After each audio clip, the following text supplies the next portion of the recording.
আমার নাম নুরুজ্জামান মোড়ল, বীর মুক্তিযোদ্ধা। আমি প্রথম বাগেরহাট যেদিন মিলিটারি আসে সেদিন আমার একমাত্র ভগ্নিপথ। 12 ভাই আমরা, একটা বোন। সেই ভগ্নিপথে মিলিটারিতে গুলি করে মেরে ফেলাই দিল। এরপরে আমাদের যে একটা হলো যে আমরা মুক্তিযুদ্ধে যাব, তখন আমরা 2 ভাই আরও আমাকে গ্রামের 11 জন মোট আমরা ইন্ডিয়ায় চলে যাই। সেখান হ্যাঁ গ্রামের চাচাতো ভাই, তারপরে ওই আমরা আপন 2 ভাই মোড়ল বজলুল করিম,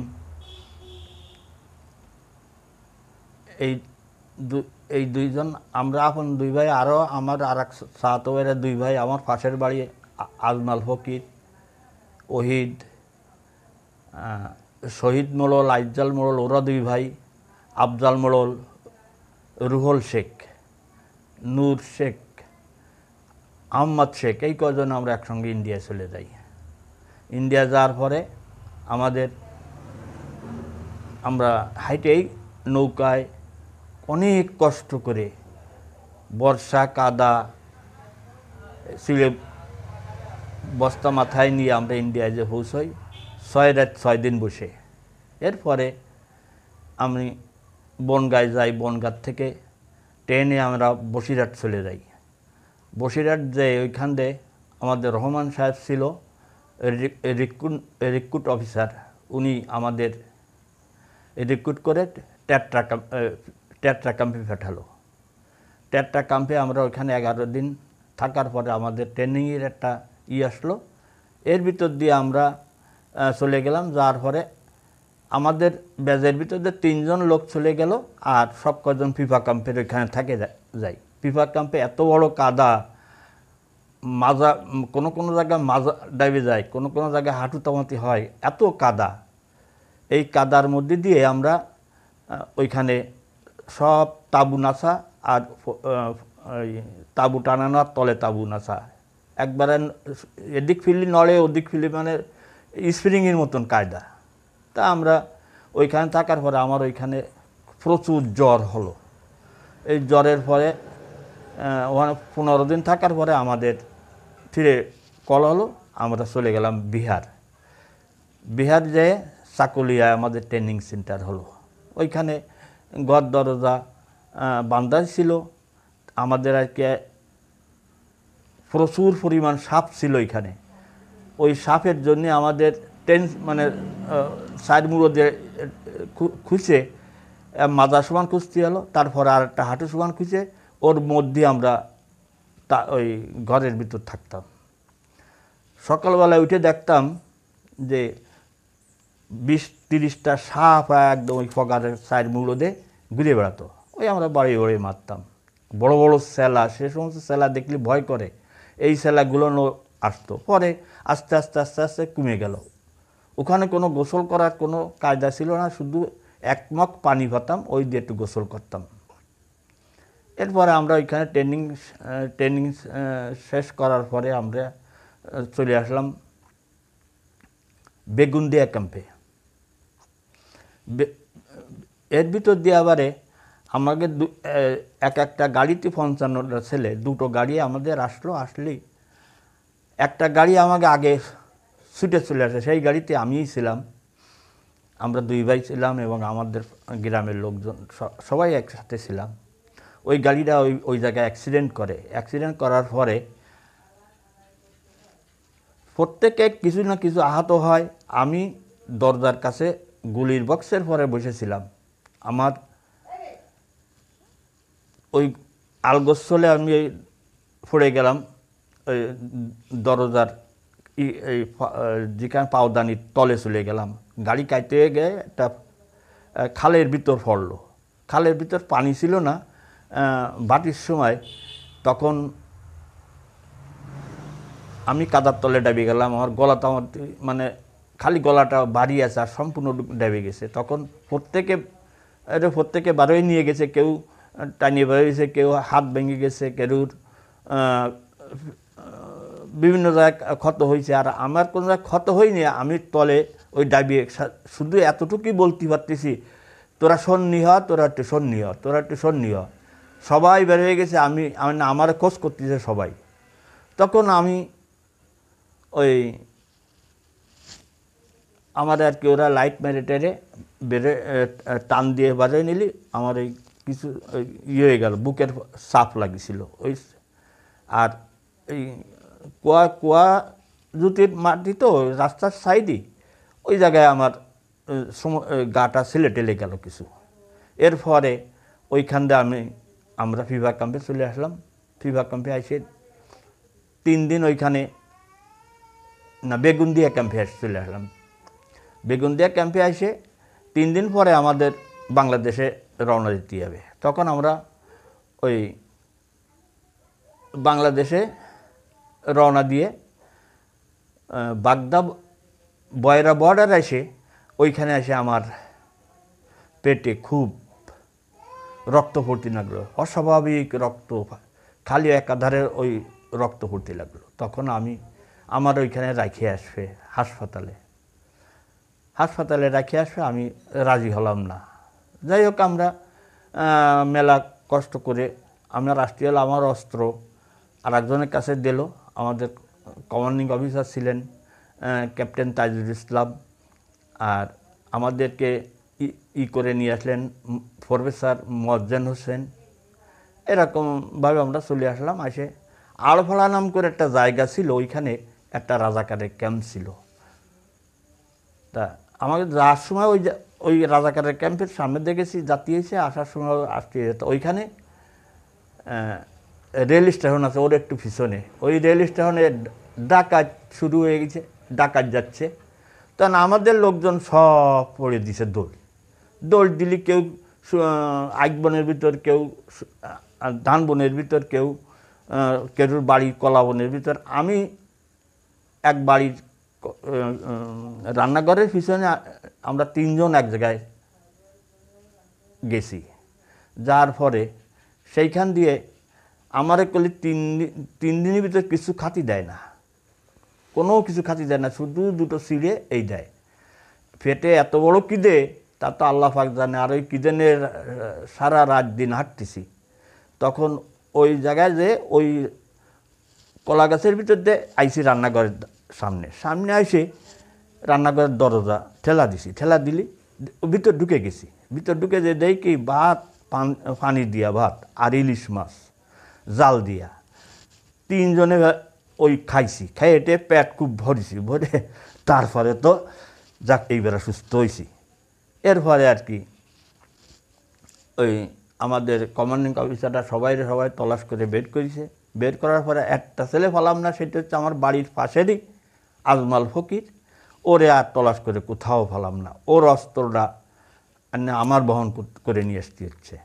চলে আইসি আলফড়ায় এসে ওই রাজাকারের ওই জায়গায় এসে একটা টুইস্ট মোটর মারলাম। টুইস্ট মোটর মারার পরে ওইখানে রাজাকাররা ভয়তে চলে গেল। ওইখানে একটা বাজার আছে, ওই বাজারে এসে আমরা সবাই খাওয়া দাওয়া করতেছে, আমারে খাতি দেবে না। আমি তো খাইয়েই আইছি, তা আমার আর খাওয়াও লাগতেছে না। এরপরে আমারে রাইখে সবাই বাজারের ভিতর খাইছে, যে জায়গায় যায় একসাথে সব পুরো হয়ে যায়। এর ভিতর ওই সে আজমাল বেলা 10টার সময় ও এক গেঞ্জি গায়ের হাফ প্যান্ট পরা ছিল, ওই এসে হাজির হলো। আমরা একসঙ্গে সবাই রওনা দিয়ে আসলাম। এসে নৌকায় উঠলাম, এসে কোলায় আসলাম। কোলার থেকে আমরা একবারই নৌকায় এসে একই নৌকায় আমাদের বাদখালী স্কুলে আমাদের নামায় দিল। নামায় দেওয়ার পরে তখন আমরা ওইখানে ওই রাইত হয়ে গেলে আমরা এক রুমের ভিতর 5 জন 7 জন থাকলাম, কেউ বারান্দা থাকলো। আমার একটু ঘুমের খুব একটা আসলো।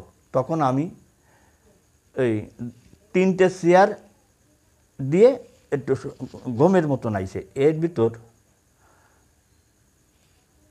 ডা করে গুলির শব্দ হলো। গুলির শব্দ হলে স্টেন গানের গুলি।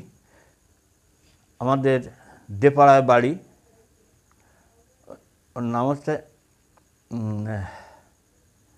ওই একটা লোক দেপাড়ার বাড়ি, ও আর কি স্ট্যান্ড গান কাক করে টেবিলি ঘরে রাখে বসে রয়েছে। ওর কাছের লোক তো আইসে, আর ওই যে ও কেয়াম ভাই, তার নাম ছিল কেয়াম, ও কেয়াম ভাই এদের বালি বালি নুয়া এই কয়ে ট্রেগারের ভিতরে হাত দিছে, আর ঢিল ড্যাড করে উঠিছে। উঠলি ওই জায়গায় 3 জন পড়ে গেছে, একজন জায়গায় মৃত্যু, 2 জনই।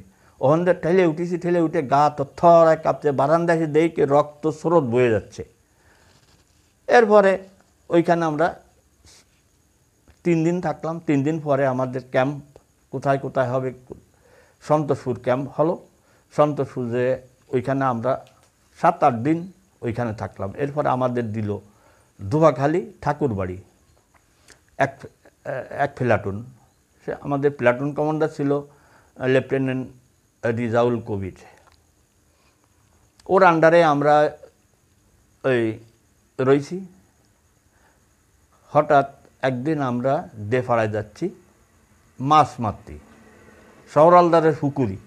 ওরা পুকুরি গ্যানেট দিয়ে মাছ মারো, বড় বড় কাতলা মাছ আছে। আগে একবার মারিয়ে আনিছে একটা, তাই আইজাওয়ারে গেছি। যাতে না গেলে দেপাড়ার ব্রিজের এই পাশে একটা রোলার ছিল, বিরাট রোলার। ওই রোলার দিয়ে রাস্তা সমান করে, ওর হাফডালে রাজাকারটা ফলায় রয়েছে। তা আমরা 3 জন, বাইজিৎ, জার্জিস আর আমি যাচ্ছি, আর মাজা আলো আমাকে বাবুচ্ছি। যাতে না গেলে ওই রাজাকার দেখি কি খাকির প্যান্ট পরা। তখন আমি আলো আগে কলাম, বাইজিৎ ভাই শিগগির ফসেশন। তাইকে আমরা ফসেশন নিলাম, ফগারের মধ্যে লাভ দিয়ে পড়লাম। লাভ দিয়ে পড়ে আমরা একটা ফায়ার করলাম। ফায়ার করলে ওরা ফুড়ে দিল দৌড়। এই দৌড়তে দৌড়তে দৌড়তে দৌড়তে মোটা দা বোড়ায় নিয়ে আমরা প্রায় বাগেরহাটের কাছে পৌঁছে দিলাম। এর মধ্যে ওরা অনেক কিছু ফেলায় টেলায় থুয়ে গেছে, জুতো, চাদর, গুলির কাটিস, রাইফেল, অনেক কিছু ফেলায় গেছে। আমরা ওই আরও মানুষ আমাদের ক্যাম্পের থেকে আসলো। মোটামুটি 1 ফের রাস্তা, তো অন্য কোনো গ্রামের ভিতরে ঢোকার কোনো কায়দা নেই। একটা আমরা ওই কুড়ে বুড়ে নিয়ে বাড়ি আসলাম। এর 8-10 দিন পরে আর একটা যুদ্ধর সংবাদ আসলো। ময়নউদ্দিন চেয়ারম্যানের বাড়ি, ওটা হচ্ছে 16 রঘুনাথপুর, ওটা পিরিজপুর জেলার ভিতর। সে জায়গায় যাতে হবে গজালের ওপার। এইবার আমাদের থ্রি প্লাটুনের থেকে 1 সেকশন 11 জন নিল। এই 11 জনের ভিতরে আমি বাদলাম, হোসেন, তা ইশারাত, এরকম 11 জন দিয়ে গেল। এরপরে আমাদের ওই জায়গায় আমরা যাই বেলা রাত 2টোর সময় 3টে করে রুটি খেলাম গজালের হাটের থেকে। 3টে করে রুটি খাইয়ে আমরা নদী ফারালাম, বিরাট নদী বলেশ্বর। পার হয়ে আমরা খাজুরের হাটে যে পৌঁছাই, ওইখানতে আমরা ডিফেন্স, কোথায় কোন ডিফেন্স হবে এরকম 11টা ডিফেন্স আমাদের দেওয়া হলো। ডিফেন্সে যে আমাদের সব দেওয়া হলো একদম ময়নউদ্দিন চেয়ারম্যানের বাড়ি ঢুকতে হবে আমাদের 3 প্লাটুনের। তখন আমরা সোজা পথ বেয়ে চলে গেলাম অবদার থেকে নামে। এরপরে এক সুবরি বাগানের ভিতর প্রসেশন নিলাম। এই আমাদের সবারই কেলে হাফ প্যান্ট ছিল আর একটা গেঞ্জি ছিল। এই গেঞ্জি আর হাফ প্যান্ট পরে ওই সুবরি বাগানের ভিতর ঢুকেছি। এখন আমরা তো বুঝতে পারিনি যে ওখানে এত চিহ্নযোগ আছে। ওই জোকে আমাদের এমনভাবে ধরিছে, সমস্ত শরীরই খালি শুধু জোক আর জোক। এখন ওই জোক, ওই যখন জোহে কামড় শুরু করেছে তখন আমরা উঠেছি, উঠে উঠে যার ওই জোক খুঁটে খুঁটে খুঁটে খুঁটে ফেলতেছি, জিয়ানে চুল করতে সেইখানে ফেলতেছি। এরপরে আর কি আমরা ওইখানে যাই আর একটা কলাবনের ভিতর ঢুকলাম। কলাবনের ভিতর ঢুকে আমরা ওইখানে সিদ্ধান্ত নিচ্ছি কীভাবে ওর বাড়ি ঢোকা যায়। 19 ইঞ্চি, ওই 20 ইঞ্চি গাঁথনি ফাঁসলি, দোতলা বিল্ডিং। এখন এই ফাঁসলি ভাঙ্গে আমাদের 30 মর্টার মারতে হবে। এখন আমরা ওই সাফল তো আমাকে নেই, ওই এক বাড়িতে যে সাফল সেটে নিয়ে আসলাম, দেবে না কোনো কায়দায়। তারপর সাফল চাইয়ে এনে ওই ফাঁসলি ভেঙে ফেললাম। ভেঙে ফেলে মানে ফুটো করে ওই 3 মর্টার যখন মেরে দিলাম তখন বিল্ডিংয়ের একটা কেনি উড়ে চলে গেল। আর ওরা রাজাকার ছিল 80 জন রাজাকার। ওই রাজাকাররা লা ইলাহা ইল্লাল্লাহু মুহাম্মাদুর রাসূলুল্লাহ, লা ইলাহা ইল্লাল্লাহু মুহাম্মাদুর রাসূলুল্লাহ এই ফোড়ার তালে আছে, এই ফোড়ার তালে আছে। আর ওই ওরা গুলি তো চালাচ্ছে হরদম গুলি, আর আমরা হয়তো একটা চালাই, আধা ঘন্টা পরে 15 মিনিট পরে একটা দিই, আর ওরা দে, ওদের গুলি সব শেষ হয়ে গেল। এইবার আমাদের একটা জিএফ রাইফেলের মাথায় দিয়ে থ্রু করতে হয়, এটা হচ্ছে গ্যানেট ছড়বো, আমরা একটা জিএফ দিয়ে গ্যানেট ছুঁড়ে দিলাম ছাদের পরে ছুঁড়ে দিলে ওরা এখন দেখি সব কলমা ফোড়ার তালে আছে। এই কলমা ফোড়তি ওই ময়নাদি চেয়ারম্যান সে যে গালিগালাজ করতেছে, আজান দিয়ে তো আরও শুরু হয়ে গেছে গালিগালাজ করতেছে, এর বাচ্চা তার বাচ্চা অমুকে, এই মানে এতে। আরও 3টে মেয়ে ছিল, ওই 3টে মেয়ে কয় কি মুক্তিবাহিনী আমাদের বাড়ি আইছে আমাদের অ্যাটাক করতে, এই আওয়াজ কয়, আমরা সব শুনতেছি। এই মতো অবস্থায় তখন বেলা 9টা বাজে। তখন আর কি আমাদের একটা ডিফেন্স ছেড়ে দিয়ে ওরা খাতে গেছে, কিরে না গেছে যে ওরা তো স্যালেন্ডার করতেছে, কথাবার্তা বলা হচ্ছে স্যালেন্ডার করবে। এই ডিফেন্সটা ছেড়ে দিলি নাজিরপুর থানার থেকে পাঞ্জাবি পুলিশ আর রাজাকার চলে আইছে, কচুয়ার থেকেও রাজাকার চলে আইছে। ওরা আইসে ওই ডিফেন্স পাইছে, তখন আর কি ওরা ঢুকে গেছে ভিতরে ঢুকে যায় ওই ময়নাদি চেয়ারম্যানের বাড়ি ঢুকিছে। তা আমাদের টুইস্ট কমান্ডারের কথা ছিল যে যখন আমি অ্যাডভান্স করব তোমরা তখন আমার পিছনে যাবা। তা আমরা মনে করেছি যে টুইস্ট কমান্ডার ঢুকতেছে, আমরা ক্রলিং করে আস্তে আস্তে হাঁটে গেছি, চলে যে ইতিমধ্যে ওরা ভিতরে ঢুকে যাইয়াই অমনি দোতলা উঠে যে ফায়ার করেছে আমাকে লক্ষ্য করে ফায়ার করলে আমার হোসেন নাম করে যে ছেলেটা আমাদের পার্শ্ববর্তী গ্রাম পারকুশাল, ওর উড়োতে এসে লাগলে এখন আমি সে দেই কি সব রাজাকার, ওরা খাকির পোশাক। তখন আমরা পিছনে ব্যাক করলাম সব, ও সে ও আর হাঁটতে পারে না, ওরে আমি আমার গাড়ির পরে গার্ড দিয়ে পিছন দিয়ে আমরা আস্তে আস্তে খোড়ায় ওরে হাঁটায় নিয়ে আসতেছি। এর ভিতর দিয়ে আবারে ওই হোসেন আর একটা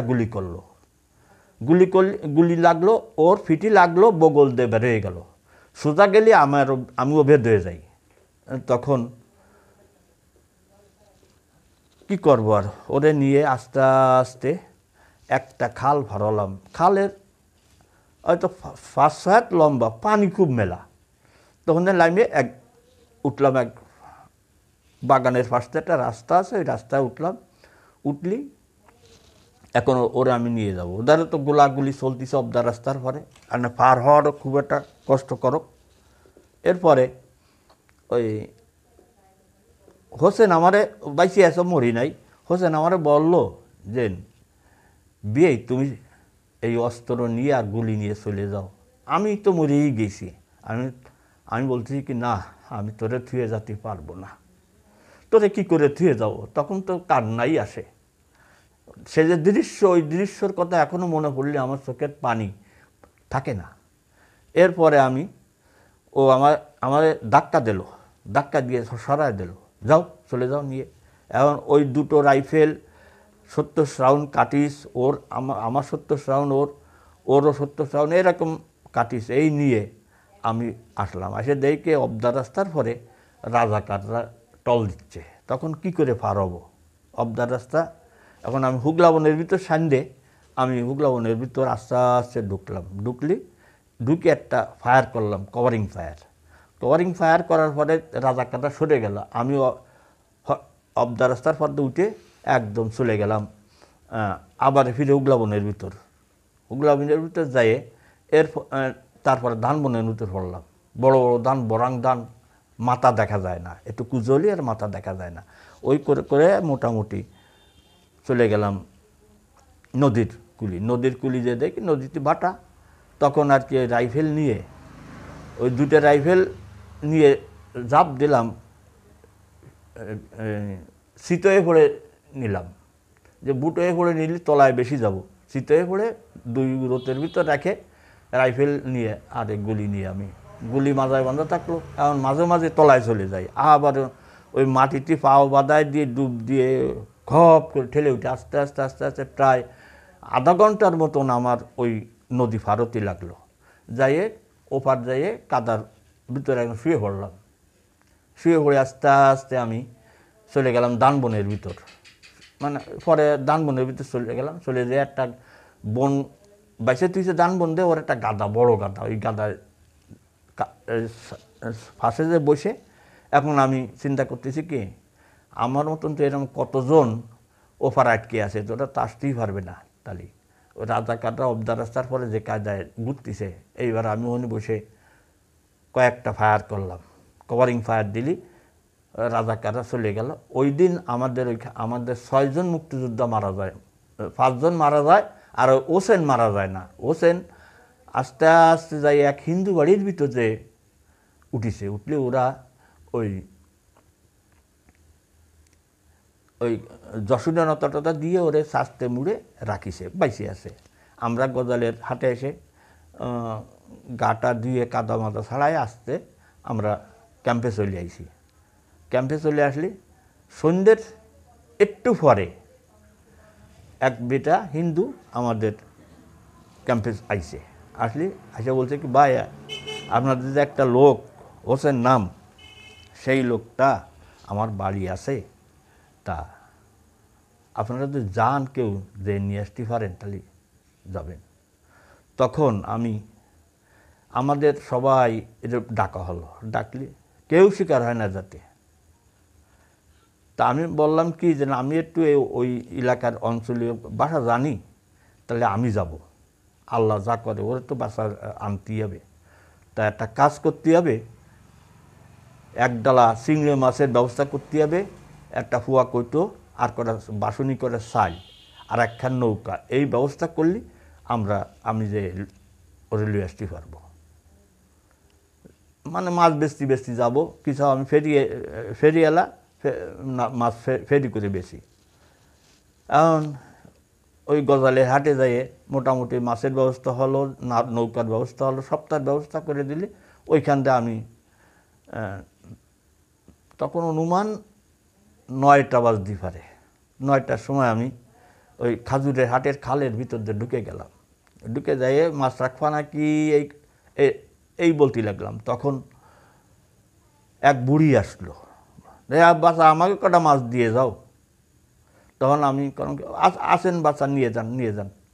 তখন আর কি ওই বুড়ি একটা বাসন নিয়ে 8 বসন চাল নিয়ে আইছে, এই চাল কটা নাও আর আমার কটা মাছ দিয়ে যাও। তা আমি 1 বাসন মাছ দিয়ে দিলাম। এর মধ্যে দেখি একখান বড় টাবুরি আসতেছে খালের মধ্যে দিয়ে। তখন দেখি সব রাজাকার দাঁড়ানো। তখন আমি বুড়ি রাখলাম, বুড়ো মা আপনি একটু দাঁড়ান, এই যে স্যারেরা আসতেছেন, আমারে তো মারি ফেলবেন। তখন তো আমারও আর ফরানে আর ফানি নেই, যে কী হবে আল্লাহ পাক জানে, আল্লাহ ভালো জানেন। তখন ওই বুড়ি করে কোনো ভয় নেই, আর আমার 2টে সোয়ালেই রাজাকার, আমার 2টে সোয়ালই এনে আছে। এই কথা বললে আমি একটু হলো, আমার মনটা একটু হলো। এর মধ্যে ওরা চলে আইছে, এই তুই কেটা, এই কে দিস এনে? আমি কিন্তু মাছ বেচতেছি। ওর মা সেই রাজাকারের মা বুড়ি কইছে, এই ওরা আমাকে মাছ টাছ দিয়ে যায়, এই একটু খাই, আর মুক্তিবাহিনীর যন্ত্রণায় নদীতে যে মাছ মারার কোনো কায়দা নেই, ওরা গুলি করে, তোরা চলে যা। তখন ওরা চলে গেল। আমি সে দেই কি, ওই মরার লাশের পরে আমাকে সেই হোসেন বসে আছে। তা আমি ওর দিকে তাকায়, আমি মুখ ফিরালাম, ও আমার দিকে তাকায় মুখ ফিরে, আর এদিক আমার দিকেও তাকালো না, ও নিজের মতন নিজেই ওই লাশের দিকে তাকায় থাকলো। না আমি আর কি করবো, আমি দেহে ওরা চলে গেল, ওরা বাটি দিয়ে যখন চলে গেল, আমি আস্তে আস্তে নৌকো বেয়ে আমি গজালিহাটে চলে যেয়ে আমাদের সবাইরে বললাম, তো অনেক মুক্তিযোদ্ধা রয়েছে, ওরা ওই গুলি করে নৌকো ওই আর পার থায়, মানে এই ফাঁদে গুলি করে, ওরা ওই ফাঁদ থায়, গুলির ইসে হাতে পায় না। ওই করতে করতে ওরা নাজিরপুর থানায় নিয়ে গেল। নিয়ে যাওয়ার পরে নাজিরপুর থানায় নিয়ে যেয়ে ওরে ওই থানায় রাখলি ওইখানে আমাদের এই বাড়িভাড়া গ্রামের একটা পুলিশ ছিল, উনি ওর পরিচয়টা নিয়ে ওরে 11 দিন তোমাতে ট্রিটমেন্ট করে সুস্থ হয়ে গেছে, 8টি চলতেও পারে। হঠাৎ একদিন তার ওই হোসেনের বাপ আবার রাজাকার ছিল, তা আমরা অনেক সংবাদ দিছি যে তোমার ছেলেটারে এসে নিয়ে যাও এই ফেলি তুমি। তো সেই হোসেনের বাপ কয় কি আমি হলো রাজাকার আর আমার সোয়াল মুক্তিযুদ্ধ হয়েছে, ও আমি আনতে যাব। এইভাবে আর কি কোনো ফিলি আর সে গেল না গেলে আমরা কি করব। ওরে ওই সেই পুলিশটা একদিন মোয়াশালে গেল, মোয়াশালে গেলে তাদের রাজাকাররা যাই ওরে ধরে গুলিয়ে মেরে ফেলে দিল, ওই হচ্ছে ওই ফিলি মারা গেল। এরপরে আমাদের পোস্টিং হলো কোড়ামারায় পোস্টিং হলে না, এর ভিতরে আর একটা যুদ্ধ করলাম, সেটা হচ্ছে যে মুখ্যাইট। আর একদিন মুখ্যাইট যুদ্ধ করলাম, সেখানে তখন এলএমজি ছিল আমার হাতে, রাজাকাররা আসতেছে, এর মধ্যে হাকিম নাম করে, এই হাকিম হচ্ছে এখন শিল্পপতি, এখন তার নাম হচ্ছে সেলিম সাহেব, তখন সে হাকিম ছিল, আর এখন সে শিল্পপতি ঢাকায়।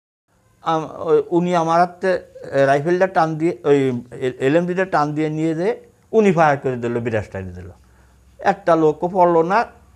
ওই একটা ছেলে, তার বাড়ি কুষ্টিয়ায় আলবদর, ওর একটু ফায়ারটা একটু আঘাত লাগলো, ও আর কি উনি থাকলো, ওরে ধরে নিয়ে আসলাম, আইনে ওরে ডাল ভাতটা খাওয়ালাম বসে বসে, এক পুকুর ভাই সিঁড়ির বান্ধানো পুকুর, ট্রেনে ডাল ভাত খাওয়ায় ওরে ক্যাম্পে নিয়ে আসলাম। তো মোটামুটি ক্যাম্পে আইনে ওরে আর মারা হলো না, ও থাকলো আমাদের ক্যাম্পে, ও পাহারা দিয়ে রাহি। ও এত কান্তি লাগলো, আমাদেরও একটু মায়া হলো। যাই হোক, বাড়ি অনেক দূরে, সেইখানে থাকলো। ফিরে আমাদের আবার পোস্টিং করা হলো কোড়ামারায়। এই কোড়ামারায় প্রত্যেক দিন 4-5 জায়গাতে অ্যাটাক করে রাজাকারে। নদী, ওই নদীর এপার ওপার থাকে, ওপার রাজাকার, এপার মুক্তিযোদ্ধা।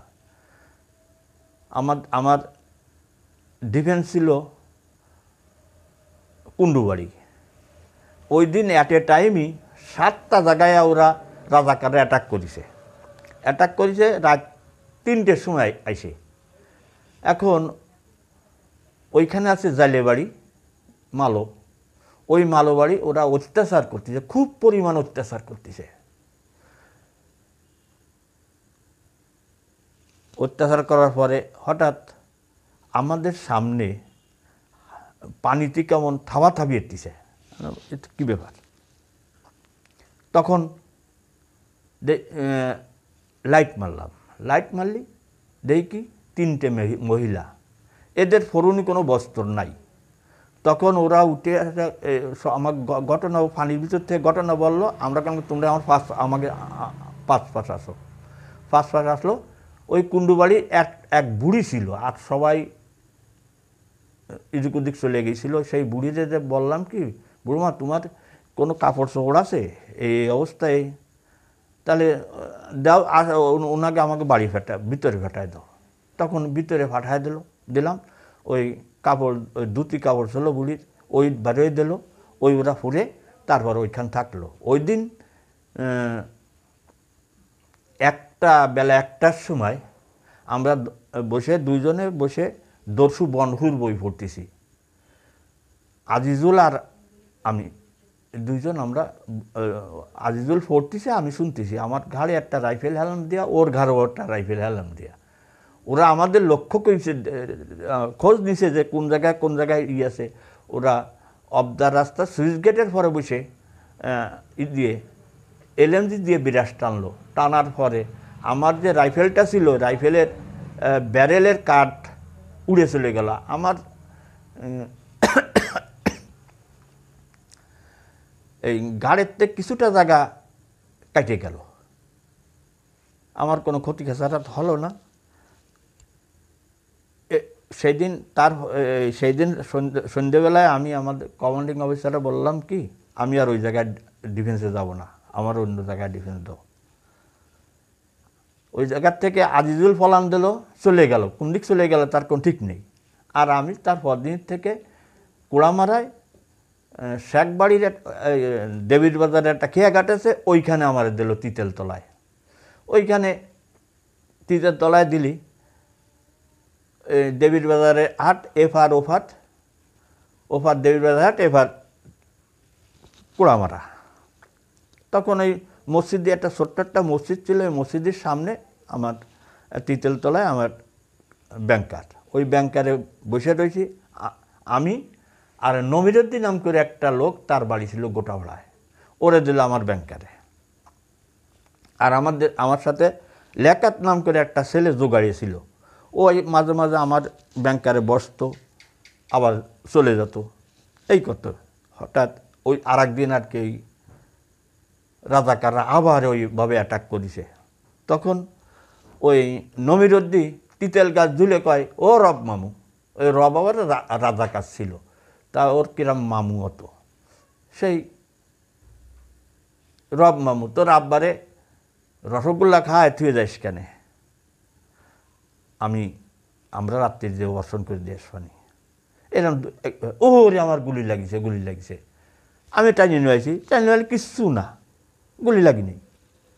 আবারও কত সময় পরে আবারও উঠিছে, উঠে আবার ওই তিতেল গাছের ডাল ধরে ঝুলতিছে, ঝুলে ঝুলে করছে কি যে, ওই রব মামু তোর বাপুরে রসগোল্লা মিষ্টি যা পরানো চাই তাই খাইস কেন, খায় টায় থুয়ে যাইস কেন, আমরা রাত্রে দিয়ে বর্ষণ করে আসবানি। ফিরে আবার করছে, ওই গুলি লাগিছে, গুলি লাগিছে, তা নিয়ে আনছি কিছু না। ফিরে কত সময় পরে ফিরে আবার ঠেলে উঠে গেছে, আমি এত করছি যাস না যাস না, গেছে যাই ওই তিতেল গাছের ডাল ধরে ঝুলে দাঁড়ায় রয়েছে, আর ওদের গুলি করে দিছে দেবীর বাজারের হন্তে, গুলি করে দিলে ওর লাগিছে। তা আমি এইবার করছি, ওরে গুলি লাগিছে, গুলি লাগিছে, আমি এবার করছি যা ওরে আর টানবো না, এনেতেই কি রক্ত বেয়ে পড়তিছে। তখন আমি বললাম যে এই নমিরুদ্দিন গুলি লাগছে, তোরা শিগগির নিয়ে ডাক্তারের কাছে নিয়ে আসবে। আমার কিন্তু ডাক্তার ছিল, কোনো রকম একটু ট্রিটমেন্ট করতে হতো। তো তখন ও ভিতরে নিয়ে গেল, ভিতরে নিয়ে যায় আধা ঘন্টার মতন বেঁচে ছিল, এরপরে মারা গেল। এইভাবে আমি আরও দুটো ফাইট করেছি, আমার মোট 5টা ফাইট করেছি। একটা ফাইট করেছি ভাষায়, তখন একটু একটু শীত হয়েছে, মানে অজ্ঞান মাস শেষের দিকে, তখন ওই মোটা বড়ান্দান ফুলে গেছে। তখন আমরা ওই বাসায় একটা ফাইটে গেলাম, ওইখানে আমাদের হাইড হলো, আমরা তা কিডা কোন দিক চলে গেল, মানে ওই রাজাকাররা সাইড মুরুদ্দে আমাদের গিরে ফেলাই দিল। গিরে ফেলাই দিলে আমরা ওই ধান বনের ভিতর কিছু লোক চলে গেল, আমি ওই ধান বনের ভিতর যে ওই ধানে কেবলই দুধ আইছে, মানে ধানের ভিতর দুধের মতন আইছে। এখন কি করব, বেরোনোর কোনো কায়দা নেই। ওই সারা রাত ওই ধানের ভিতর থাকলাম, আর ওই দুধালা ধান ওই সাবাই সাবাই ওর রস খালাম, একটু মিষ্টি মিষ্টিও লাগে। তাই খাওয়ার পরে কি আস্তে ওই রাত থাকার পরে রাজাকাররা তো এরা চলে গেছে, আমরা আস্তে আস্তে আস্তে আস্তে একটা খাল ফেলাম, ওই খাল দিয়ে আস্তে নামিয়ে দেভাড়ার খালে এসে উঠলাম। ওই দেভাড়া সেই খালটা নামিয়ে আইসে হ্যালো জুবাই মান্দারতলি, ওই মান্দারতলির ভিতর দিয়ে উঠলাম, উঠে আসে আস্তে আস্তে আমরা দেপাড়ার বাজারে আসলাম। দেপাড়ার বাজারে এসে ওইখান দিয়ে কিরা কোয়ানে গেছে তার কোনো তো ঠিক নেই। আমরা আর কি ফিরে দুপাখালি চলে গেলাম। দুপাখালি যে ক্যাম্পে যেয়ে খোঁজ টোজ নিয়ে দেখি না আমাকে কোনো ক্ষতি খাসারা তৈরি নেই, কেউ মারাও যায়নি, মোটামুটি সবাই আইছে, আমরা একটু ফাঁসে আইছি। এইরকমভাবে আমি অনেক ওই দুপাখালি এমনই জায়গা যেখানে আমাদের ক্যাম্প ছিল, ঠাকুর বাড়ি, বিরাট বাগান। তখন আমার বয়স হলো মোটে 17 বছর। তো রাত্রি যখন আমার ওই বাগানের ভিতর দিয়ে একটা ফত আছে, ওই ফতে যে সময় ডিউটি যেত তখন কাঁদতাম ভয়তে। আবার ওদের শিয়াল ডাকে, তখন শিয়াল ডাক শুনলি ভয়তে কাঁদতাম যে আবার কোনো শত্রুর মৃত্যুর আসে নাকি, কি আসে নাকি, এমন সমস্যার ভিতর ওখানে থাকতাম। সে সমস্ত ঘটনার কথা বললেও এখন আর কি হবে। এইভাবে আমরা তো মুক্তিযোদ্ধায় গেছিলাম। যখন মুক্তিযোদ্ধায় গেছি আমাদের তো কোনো আশা ছিল না, আমাদের কোনো চাওয়াও ছিল না। আমরা তো দেশ রক্ষার জন্য গেছিলাম, মা বোনের ইজ্জত বাঁচানোর জন্য গেছিলাম। যেমন পুলিশ চাকরি করে টাকার লোভে, মিলিটারি চাকরি করে টাকার লোভে, বড় বড় অফিসাররা চাকরি করে টাকার লোভে। আমরা কোনো টাকার লোভে গেছিলাম না, আমরা দেশ রক্ষা করার জন্যই গেছিলাম। আমরা এই দেশ যদি স্বাধীন না হতো তা আমাদের কোনো দেশ বাড়ি আসার মতন মনে হয় পরিস্থিতি ছিল না। যেমন আমাদের বঙ্গবন্ধু শেখ মুজিবুর রহমান, উনি রাজাকারকে সাধারণ ক্ষমা করে দিল। আমাকে কেউ এরকম সাধারণ ক্ষমা পাকিস্তানের সরকার করত? কোনো দিন করতো না। তাই আমরা তো এই দেশ স্বাধীন করেছি, এই দেশের এখনো তো সঠিক স্বাধীনতা এখনো হয়নি। দুঃখ লাগে, অনেক লোক এই মুক্তিযোদ্ধার ভিতর ভুয়ো মুক্তিযোদ্ধা ঢুকে তারাই মাতুব্বারি বেশি করতেছে, আমাকে কোনো মাতুব্বারিই নেই। এইরকম পরিস্থিতি। যাই হোক, আর কি বলবো এখন। যাই হোক, শেখ হাসিনা আমাদের প্রথম খালেদা জিয়া মুক্তিযোদ্ধা মন্ত্রণালয় গঠন করলো।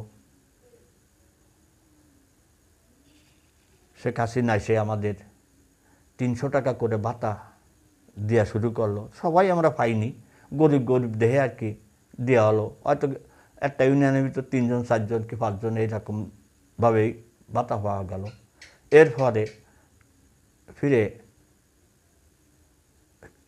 খালেদা জিয়া আসলো, তখন আমাদের 500 টাকা করে দিল। এরপরে 500 টাকার থেকে আর একটু মনে হয় বাড়াইছিল, আমার খেয়াল আসতেছে না, অনেক দিনের কথা। তো এরপরে এই আর একটা সরকার আসলো, ওর নাম তো কি,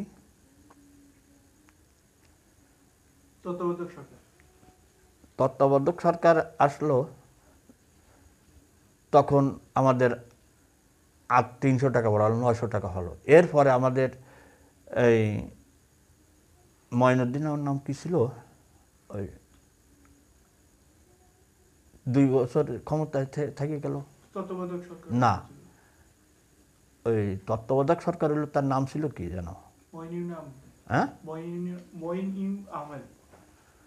ওই ওর কি, ফখরুদ্দিন। আমাদের ফখরুদ্দিন এসে আমাদের 1500 টাকা বাড়ালো মোট।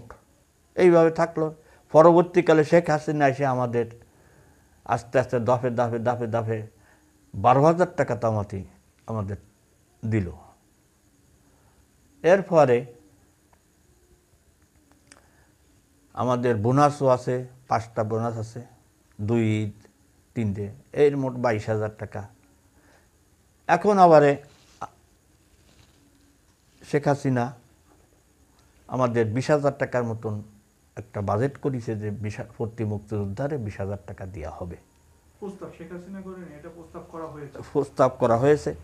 এখন যদি আল্লাহ তৌফিক দেয় তাদেরকে দেওয়ার, তাহলে আমরা পাবো। তা আমরা আশা তো কোনোদিন করিলাম না যে এই টাকা আমরা পাবো কিংবা এই, তো যাই হোক আল্লাহর রহমতে আমরা এগুলো পাচ্ছি। যাই হোক আমাদের খুব আনন্দিত আমরা এটি, এবং আমাদের প্রতি একটা আছে, আমরা অনেক শাড়ি পাই, প্রতি বছর 2বার শাড়ি, তারপরে গেঞ্জি, এরপরে এবার একটা চাদরও পাইছি, একটা শালের চাদর। এই শালের চাদরটা ভাই আমারও ভালো শালের চাদর আছে, তা বাদ দিয়ে এই শালের চাদর গায়ে দিয়ে এবার শীত কাটাইছি। আপনারা তো বঙ্গবন্ধু ডাকে যুদ্ধে গিয়েছিলেন, তো বঙ্গবন্ধুকে দেখেছেন? বঙ্গবন্ধু দেখেছি তো পাকিস্তান পিরিয়ডে অনেক সময়। আমি খুলনা আলিয়া মাদ্রাসায় পড়তাম, তখন খুলনা বড় মাঠে উনি আসতেন, এসে ওইখানে একটা ছোট্ট একটা রুম ছিল, ওই রুমই বসতেন, আরও কয়েকজন মানুষ বসতেন, ওই দেখতাম। উনি এই একটা ছিল, ওই পাইপ ছিল সিগারেট টানার জন্যে, ওই ওই ওই তামাক দিয়ে, ওই তামাকের প্যাকেটটা তামাক বারে ওই ওই উনি খাতেন। আর একটা খদ্দরের একটা পাঞ্জাবি গা দিতেন। আর মাঝে মাঝে দেখতাম একটা শালের একটা হলুদ চাদর ওনার এই ঘাড়ের পরে থাকতো। আমরা যতমাল ওই হেলিকপ্টারের ভিতর ওই চা খাই, ওই কাগজের ফ্রিজ আছে, কাগজের কাপ আছে, ওই খুঁটি আনতে যেতাম ছোটোবেলায়, তখন ওই খুঁটি আনতে যেতাম। আর ওনার মাঝে মাঝে একদিন আমার এই এই ছেলে শুনে যাও, শুনে যাও, শুনে যাও, শুনে যাও, তোমরা কোথায় কি করো? আমি বললাম একদিন, বললাম যে আমি মাদ্রাসায় পড়ি আমরাই। তাই বললি আমারে মাথাটাতে খুব হাত দিল, হাতটা দিয়ে আমারে 5টা টাকা দিয়ে দিল। ওই পাকিস্তান পিরিয়ডে 5টা টাকার কি মূল্য, এ তো আমি পাইয়ে মোটামুটি আমার পকেটে তুই তো লইয়া আটা, যে আবার কেউ আমার কাছে কালিয়ে নিয়ে যায় নাকি। ওই একদিন আমারে বঙ্গবন্ধু 5টা টাকা দিছে। এইভাবে নতুন প্রজন্মের জন্য কিছু বলার আছে আপনার, আমাদের জন্য? নতুন প্রজন্মের তো নতুন প্রজন্ম দল তো হয়েছেই, এখন তারা নতুন প্রজন্ম অর্থাৎ আপনাদের সন্তান যারা, আপনাদের আমাদের কিভাবে দেশকে ভালোবাসা উচিত, সেজন্য কাজ করবে। হ্যাঁ, এরা তো এই দেশকে ভালোবাসবে, এই নতুন প্রজন্ম এদের ভালোবাসবে। এবং এই হাসিনা সরকার, শেখ হাসিনা, উনি আমাদের প্রধানমন্ত্রী, উনি আরও একটা সুন্দর একটা ঘোষণা করেছে, মানে ঘোষণা মানে সেটা কার্যকারী হয়েছে, নতুন প্রজন্মের একটা ভাতা। আমরা মরে যাওয়ার পরে আমাদের স্ত্রীরা পাবে, স্ত্রী পরে প্রজন্ম যারা থাকবে এরাও পাবে। তো এই একটা সুন্দর ব্যবস্থা উনি করেছেন। আল্লাহ ওনারে বাঁচায় রাখুক এবং আমরা দোয়া করি উনি সুখে থাকুক।